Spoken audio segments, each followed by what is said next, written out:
નમસ્કાર દર્શક મિત્રો, જી ટીવી ગુજરાતી ન્યૂઝમાં આપનું હાર્દિક સ્વાગત છે। હવે જોઈશું સમાચાર વિગતવાર। ડુમ્મસમાં ખેતીની જમીન પર બનેલા ઝીંગા તળાવ વિરુદ્ધ દીપક ઇરજાદારે ઉઠાવ્યો મજબૂત અવાજ। ડુમ્મસ વિસ્તારમાં શ્રી ભીમપોર સામુદાયિક સહકારી મંડળીના સભ્યો માટે સ્નેહમિલન સમારંભ યોજાયો।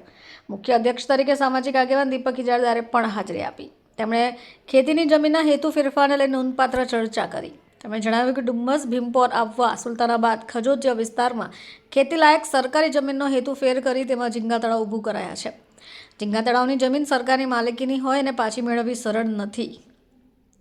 હું ગામ લોકોના હિત માટે ઉપર સુધી રજૂઆત કરીશ। દીપક ઇરજાદારે જણાવ્યું કે સરકાર કહે છે કે જો તમારો દાવો સાચો હોય તો તળાવમાં ખેતી કરી બતાવો। ગામવાસીઓ તળાવ દૂર કરવા માંગતા હોય તો એમને પણ મહેનત કરવી જ પડશે। દીપક ઇરજાદારે ભીમપોર સહકારી મંડળીના અમુક સભ્યો પર ગંભીર આક્ષેપો પણ કર્યા।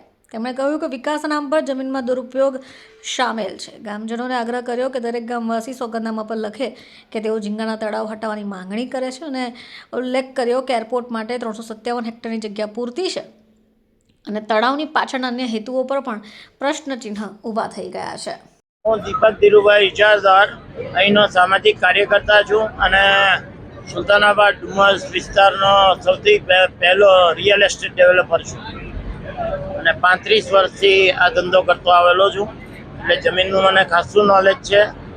હવે ભીમપોર સામુદાયિક મંડળી, ભીમપોર સામુદાયિક સહકારી ખેતી મંડળી લિમિટેડને 879.39 એકર જમીન ખેતીના હેતુ માટે નવસાધ્ય કરવા માટે આપવામાં આવેલી।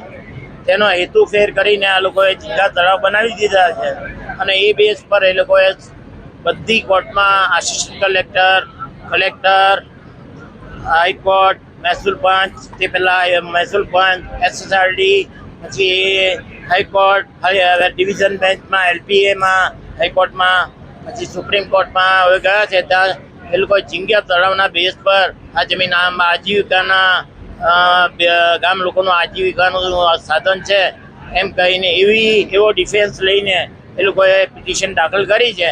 એમાં સ્ટેટસ કો છે, પણ બધા ટોપ લેવલના લોયરોને મળીને, સિનિયર કાઉન્સિલોને હાઈકોર્ટમાં મળીને અને સુપ્રીમ કોર્ટના લોયરોને મળીને મેં અભિપ્રાય લીધો છે।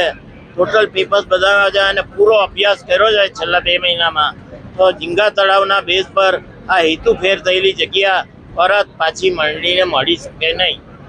એ સરકાર હસ્તક થયેલો જે હુકુમ છે એ કાયમ રહેશે।